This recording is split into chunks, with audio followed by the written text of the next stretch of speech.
Welcome into another episode of the Autzen Audibles podcast. Erik Skopil here, live from the Sheraton Grand Los Angeles. Pretty nice digs, just checked in. And with me today, a very special guest who will soon be at this hotel tomorrow around this time, Josh Pate of the recently rebranded Josh Pate's College Football Show. I like how that sounds. It's the first time I've said it on our show because in the past you had the previous name. Josh, how you doing? I'm good. I had a buddy who really clarified things for me months ago. He said, I always forget the name of the show because I listen to so many college football shows. So I just Google Josh Pate College Football Show. So I said, light bulb, we're changing ownership of the show anyway. Why don't we just dumb down the name of the show where you cannot possibly get it wrong? And it's worked well, man. So yeah, excited to be out there, by the way, because I was in Columbus, Ohio for the first round. And as you can see, my hand is still shaking a little bit from how frigid it was. So what do we got? Low 70s, sunny. Sign me up for it. I think 74 for kick, no wind, clear skies. Should be a perfect day in Pasadena, as it usually is for this game. This is, I think, the third one of these I've covered. So fired up to be out there, fired up you'll be here. And actually, maybe this is the right transition.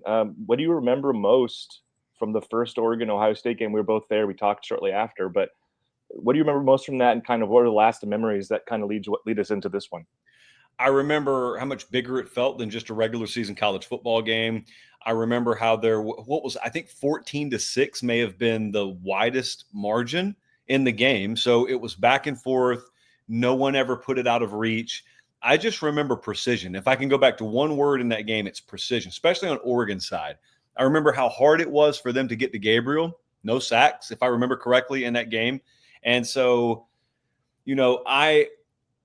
I remember how on point he looked. I remember thinking during the fourth quarter, this is why you get Evan Stewart. This is why you got Tez Johnson. This is the quintessential big time player stepping up in the biggest games. Will Howard was on up until the Tennessee game. That was the only other 300 passing yard game that he had. But I'll tell you the other thing I remember, and this kind of looks at the other side of the equation with Ohio State. I remember how successful they were on the ground in the first half. I think they clipped off I actually got it written in front of me somewhere. 122 on the ground first half, 19 rushing in the second half. And that's a testament to Oregon, but also that was the takeaway for those folks was why did we get away from what worked? So that's the table setter for this game on both sides. Can you be that precision based and that lethal if you're Oregon again? And can you have that success on the ground if you're Ohio State? And do you even try to tune things up that way with how lethal you were through the air the first time around, but then also especially against Tennessee? It feels like there's been kind of a sea change over there. And that bleeds in a lot to how I think this game's going to go stylistically, which I know we're about to get into. But that's early thoughts to be pretty long-winded from the first matchup. Okay. I'm curious on your thoughts on this because we've asked all the Oregon people. I've seen the responses from Ohio State people. What's your general opinion of rematch games? Like, are there things from having watched the sport for a long time? We don't get these all that often. Obviously, we don't get these very often at all in postseason play. But are there things that you've learned over the years that stand out from the second times team played? Does that favor the team that lost? Does that favor the team that won? Does any of that matter? What's your general thought on games like this? Because I haven't really got a great answer from anybody on the Oregon side on this particular topic. I think sometimes you can overthink the room on it. You can convince yourself the team that lost is the beneficiary the second time around because of the motivational edge. But I've always thought about that, and I've said, yeah, but did they lose for a reason the first time around? Now, a lot of times, Erik, that may be a team that lost by 10, and it may have been in their building. You're talking about a team in Ohio State that lost by 1 in the opposing team's building, and I think that game and the Georgia-Bama game in Tuscaloosa were the two wildest environments that I was in all year, just insane. So I think it could be that you look at it if you're Oregon, and maybe it was, I think from a staffing perspective, that was a huge deal for them. Because I remember going into that week, now that you mentioned that, it kind of jogged my memory a little bit. I remember talking to some other, just coaches around the country. You just kind of gauge them. Hey, what are your thoughts on this game? And they said, I don't know who will win, but it should be an advantage to have Ryan Day, Chip Kelly, and Jim Knowles versus Dan Lanning and Taj Lupoy and Will Stein. And it was not a knock on Oregon staff. It was just there's so much more experience and should be so much more football wisdom over on the Ohio State side, not to mention they're the more talented team Oregon does not take a backseat roster-wise to many teams, but I think Ohio State's got the most talented roster in the country. So, if it's a motivational thing, I think it's fractional, because I would say hunger, pound for pound, there is no hungrier team in this playoff than Oregon. And I think the Washington deal last year still has a lot to do with that. I think the Washington factor sort of just lingers and hovers over this whole thing with how that went 2 times last year, even more so than what Ohio State means to this matchup. And that sounds really weird. Like an Ohio State person would never fathom that. But the closer you get to the Oregon program, the closer you know how much they got burned by Washington twice last year when they were the better team and they should have had the advantages. I just think hunger and Ohio State being the hungrier team, that's not something I envision being a problem for Oregon here. Yeah, I feel the same way, and I also think the last 2 times Oregon's played in a rematch game like this, it was in a conference championship setting. The result was the same as the previous matchup. Oregon lost to Utah and then got beat pretty bad the second time, Mario Cristobal's last game, and then last year we know what happened in the 2 Washington games. So I was curious on your thoughts there. That's kind of where I think my brain's been, and I know the rest of us over on our site as well. I was, when you're previewing this game, and I know you just put something up earlier today, which I haven't even had a chance to listen to because I was flying all afternoon. And maybe you went over some of this, but what are some like perceived possible padlock stats that you're like looking at? What are some things that you kind of conceive as being things that will ultimately decide this game? For me, I'll just like kind of one of the things I talked about yesterday was just kind of what happens on the outside, like maybe the receiving totals. I think are integral because of that was an advantage Oregon had in the first matchup that many people didn't expect they would. Will that be the case again? Are there things that you look at and think this is really where this game could be decided if it plays out X number of ways? Yeah, 2 things. You'll probably have to remind me to state the second one because I'm going to get wrapped up in this first one. But Ohio State, the first time around when they played Oregon, it's kind of an either-or thing when you try to defend them. As far as I've watched Oregon offensively, it's an either-or. Either I'm going to try and get after Dylan Gabriel, which is really hard, or I'm going to make them sustain drives. And they may do it and they may beat me that way. But what I cannot do is I cannot leave him untouched, but also let him quick strike me. And Ohio State allowed that the first time around. They got no sacks. They never got him on the ground. So you think to yourself, okay, well, the trade-off must have been they played too high and they forced him to go on 10, 12-play drives. No, 4 of Oregon's 6 scoring drives the first time around were 5 plays or less. So they had one long drive, I think an 11-play drive or something like that. But outside of that, Erik, it was Dylan Gabriel is clean. Credit to that offensive line that had struggled up early in the season up until that point. So Dylan Gabriel stays clean, and they also quick strike you. That to me is the emphasis. Like that's the key point of this game. That is Jim Knowles getting a taste of that the first time around. And this defense was great against Tennessee. Different animal here, all due respect, with Oregon. And I'm just interested, do they think they need to change something the second time around? And if so, my assumption is, this is just the way I would see it, I would not count on being able to get to Dylan Gabriel. He's not like Ben Roethlisberger in build or anything like that, but he's really good like Roethlisberger used to be in a sense that he buys himself time. He's very, very good at working the pocket, at moving, at buying that extra fraction of a second, at changing the launch point, all the things that it normally takes a little while to be able to acquire the skill to do. He's got that. I would not count on being able to get him on the ground. Now, you don't have to, sack the quarterback to affect him, but they didn't even really affect him all that much the first time around. I wouldn't count on myself being able to do that. What I would try and do is I would try and trust my defensive backs, specifically my safeties, and I would try and force Oregon to take the underneath and to work down the field. And if they're going to get in the end zone on me, fine. I'm not counting on shutting them out, but it better take 8 or 9 plays to do it. Because if I'm Jim Knowles, I cannot stomach that happening to me again. And then the other one, so there you go. I did remember it. The other one is I really wonder, Erik, how the Tennessee game for Ohio State impacts the way they go about this. I've always had a working theory that if a team's lethal doing something all year long, especially throwing the ball, they'll probably do a good job on you of throwing the ball. Will Howard and this passing game just exploded against Tennessee. I think a lot of that has to do with how Tennessee played them defensively, which was very foolish. And I don't think Oregon would repeat that. But I just wonder, because I've seen this sometimes. I know you've seen it, anyone listening to this or watching this who watches football consistently, you see a team go off doing something and they get convinced we can just do that. We can copy paste that. We can duplicate that. And so they start to get a little top heavy in a sense that they start disproportionately counting on that being their bread and butter. And if you're playing a team, especially a team like Lanning, especially a team that's very multiple, a team that can give you different looks defensively, what they can do is they can weaponize that against you. And in this sense, what that would look like is if I know they're leaning on throwing the ball here, and they're leaning on the fact that what they did against Tennessee is just the new version of them.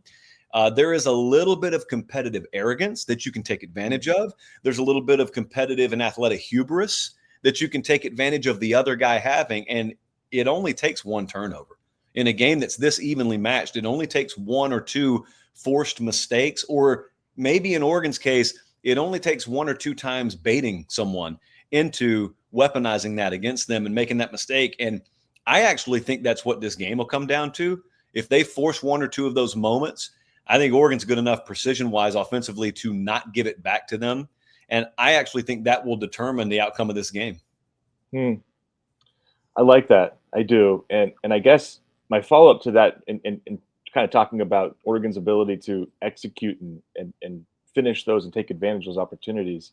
What do you make of me saying I think Dillon Gabriel's probably the most reliable quarterback asset in this tournament field currently? And what kind of an advantage, if you do agree with that, does that give a team? Because I always look at when you watch the NFL playoffs and you kind of go through it, and some teams have these great records and great seasons. Then you get to these final games and it's like you're not beating Pat Mahomes, you're not beating the Josh Allens, the Joe Burrows, these quarterbacks in these big games. I'm not going to say Dillon Gabriel is on par or in the same stratosphere as a player as those guys, but does that sort of logic hold up in terms of what Oregon has with Dillon Gabriel, if you do agree that he's the most reliable option at that position remaining? Yeah, I do. There's only one exception to that rule in the postseason. I think it's Georgia.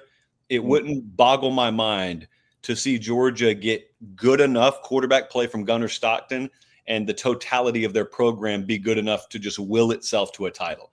Wouldn't shock me if we saw that. Outside of that, yes, you need what Dillon Gabriel brings to the table. That's why I am sort of still banking on them winning this game. I picked Oregon to win the game. And the reason I'm doing that is because I think to myself, what do I think I can just lean on? And I think I can lean on him being really dialed in. I keep using the word precision for a reason. It's the first adjective I think of when I think of him is precision, is not needing big windows. It's being able to just create a little space here or there and just zip a ball in a window. And it's not like a next level, first round NFL arm, but you don't need that. If you're that good at some of the other elements that he brings to the table, you don't need that. I mean, he looks like he is a guy that has worked multiple years in a system that he's really only worked in 1 year. And I don't want to just overlook the fact that there's a guy that is the head coach of another playoff team that was the offensive coordinator here 2 years ago. And so they had to make a move and they had to backfill. And I remember talking to Dan when they went and got Will Stein, just asking, because I didn't know much about Will Stein. And I'm just asking, like, what did you see? And hearing him and getting the feedback from him, that'll get overlooked. I don't think outside of this podcast, many people will be talking about that, but that's the kind of stuff. That's the reason you cover the sport year round. That's the reason you got to really go deep on this stuff, because you never know when an acquisition or a transfer portal guy, you never know when that stuff's taking place that is going to fundamentally impact your shot to win a title 1 or 2 years down the road is happening. So you have Oregon winning. Just to pry a little bit more, what do you see in terms of what's the score range you perceive in a game like this? All three of us, we just did our prediction pod yesterday, and we all had Oregon and Ohio State both scoring, I think, in the 30s. Does that feel appropriate, or do you think this could be? There's ebbs and flows with this. I mean, I think when we did our Oregon Penn State preview pod, we thought that game would be played in the winner might score 28 points, and Oregon scores 45, Penn State scores 37.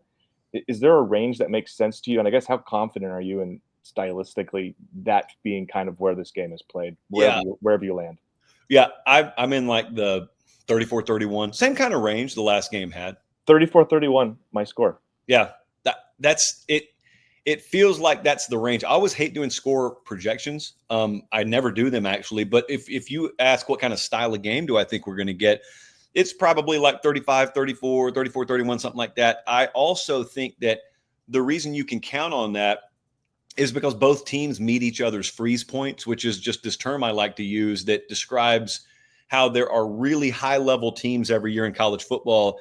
And like I had this written down somewhere. So take the run game, take the ground game, for example. So Oregon run defense this year. They've faced as a team 3 playoff teams, and they have averaged giving up over 215 per game on the ground against those teams. Okay. The rest of their schedule, they've given up less than 100 per game. So it's very obvious you've got 3 levels out there. You got 3 teams out there that met the freeze point, that met the ability that it takes to run the ball on Oregon. And once they met it, they really met it. Well, team wise, offensively, defensively, that's kind of the way this sport works, especially when you get to the postseason.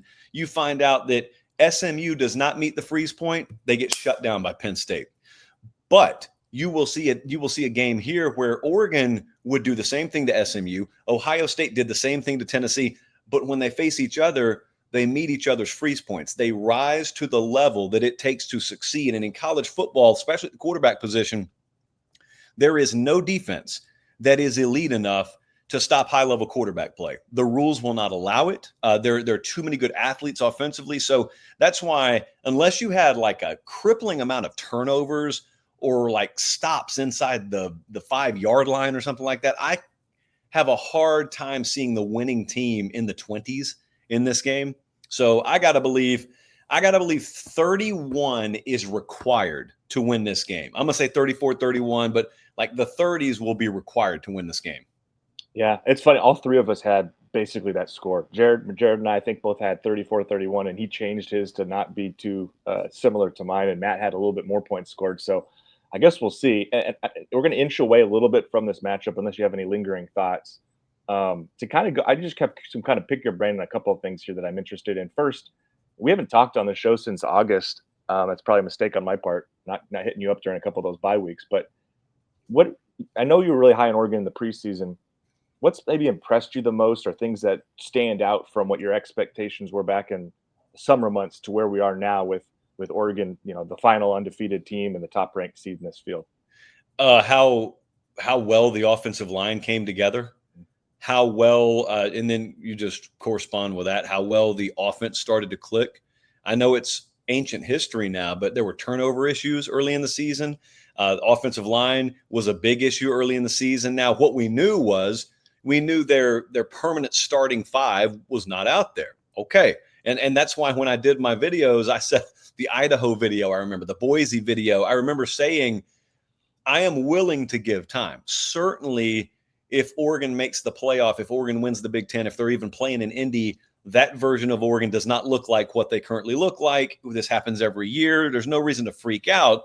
However, what we are simply acknowledging here in week 2 or week 3 is it's going to take a lot more than this to fulfill this team's goals, because the goal was to win the Big Ten. I mean, the goal was to be a high seed in the playoff and to go win games in the playoff. So they fulfilled some of that. They're about to go. They're in a terrible situation bracket wise, and I don't care what anyone says. I mean, it's horrible what's happened to them, but I'm talking about it like it's a tragedy. It's just it's a dereliction of duty from the committee, but I digress. I think that's the big takeaway, is how much they circled the wagon, so to speak. And sometimes, Erik, it's as simple as just like looking your guys in the eye. I've heard Sark talk about this. I've heard him talk about mid-season. We realized we were going to need more out of our ground game if we were going to do anything. And he said, it's not that you can go get more players during the season. You've got the players you've got. You just got to look them in the eye. You got to look your staff in the eye. You got to look your position groups in the eye and say, you're here to do something. You're not doing it at a high enough level right now. And I don't really care who does it. Like in Texas's case, they got a kid that was 4th string step up and lead them. Wisner at the tailback position. Okay, so that's what it took. Well, with Oregon, I assume some of those same conversations happen. You're wearing a uniform here, and you're on scholarship for a reason. No one's coming to save you. There is no one behind you in line that's going to step up and save us.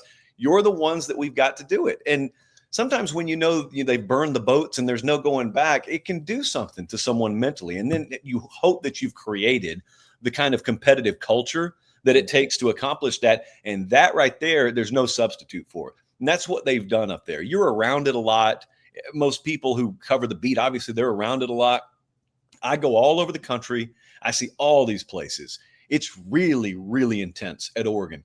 And it starts with the head man, and he's been at the right places, like he understands. And then it's so wild. This is why guys like that get paid so much. I always get in these conversations with my friends who don't watch college football. Why do college football coaches get paid so much? If you could ever walk in the building and feel how obvious the energy is that permeates from the head coach through the entire facility, and it impacts dozens to hundreds of people and how they go about their day to day, everything is determined by what the head man is, by what he's emitting energy wise. And it's so wild when you've got it right versus when it's just a touch off, because most places don't have it fully right. It's a touch off to a long way off, and that person's eventually going to be fired, and they're going to do a coaching hiring cycle. That's the norm, by the way. The exception is Dan Lanning. Dan Lanning is an exception to the rule sort of guy, and that's why you step up and do whatever it takes to keep him, and they've done that for the long term. What's your opinion? Speaking to this energy part, what's your opinion on microphone at practice guys like Dan? Do you like that? I love it because we only get to watch like 15 minutes, so we're not getting a lot. But speaking to what you're just talking about, you do get to feel it's hard to miss what that means to the players and the way they react to when he gets on the mic and maybe calls a guy off who's half-assing getting to a drill. What's your opinion on stuff like that? Because I know you're around a lot of these practices and get a feel for the different approaches. Yeah, having been around a practice at Alabama, Georgia, and Oregon, they look the same. It's no coincidence he's been at all three of those places. I kid you not now.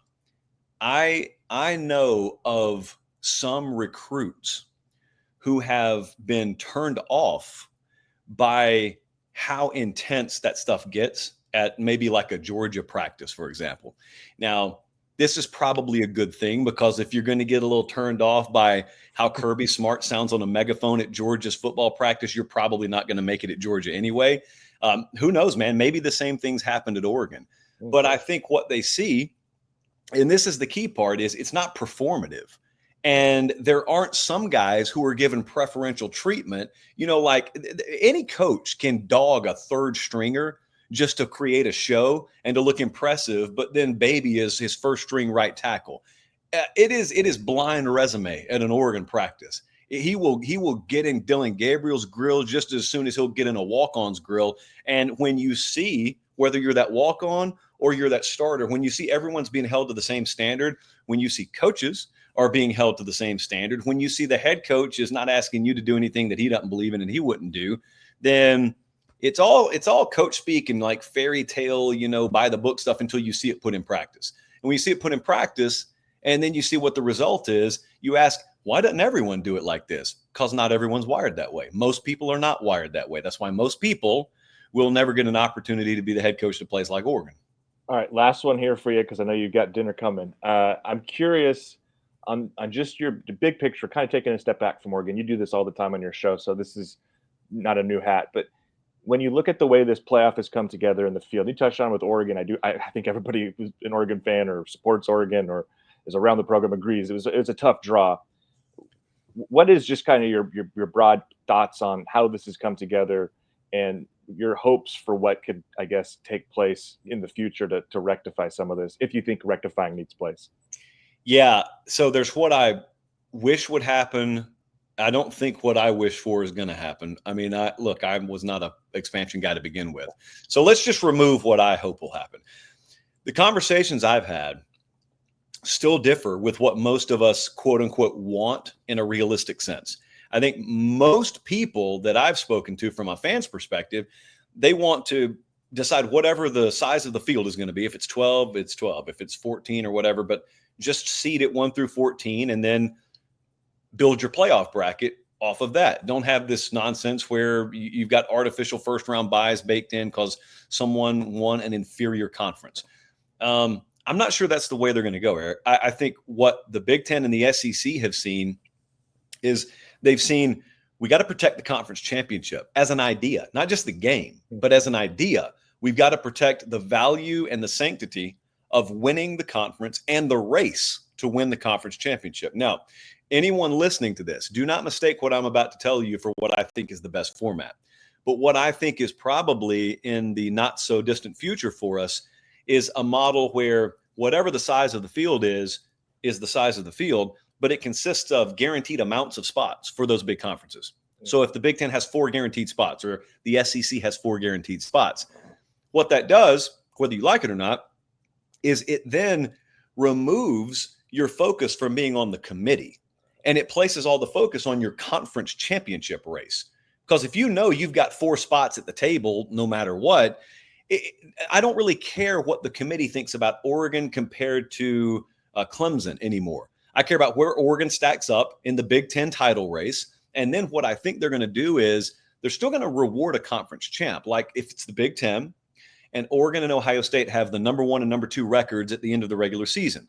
I think what the world could end up looking like is you put the crown on Oregon's head. Congrats. Kind of like in basketball. You just won the regular season conference title.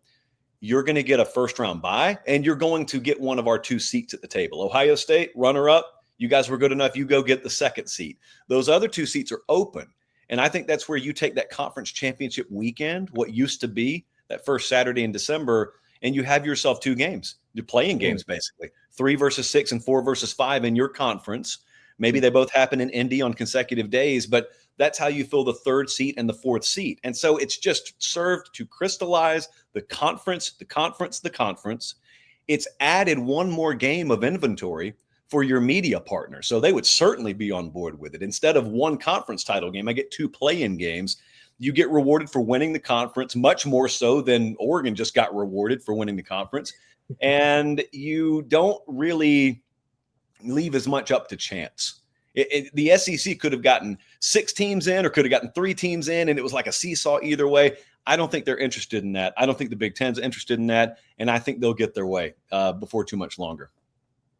I like all of that. Sign me up. I don't know. I'm not sure how imminent that is or what the reality of that is, but certainly makes more sense than we currently have. All right, Josh, I'll let you go here. Appreciate your time, man. I'll see you out here tomorrow, perhaps. I don't know. And definitely I'll see you on Wednesday up in the Rose Bowl press box. It's going to be a great one. I can't wait. So for Erik Skopil, this is Josh Pate. We're signing off here from another episode of the Autzen Audibles podcast.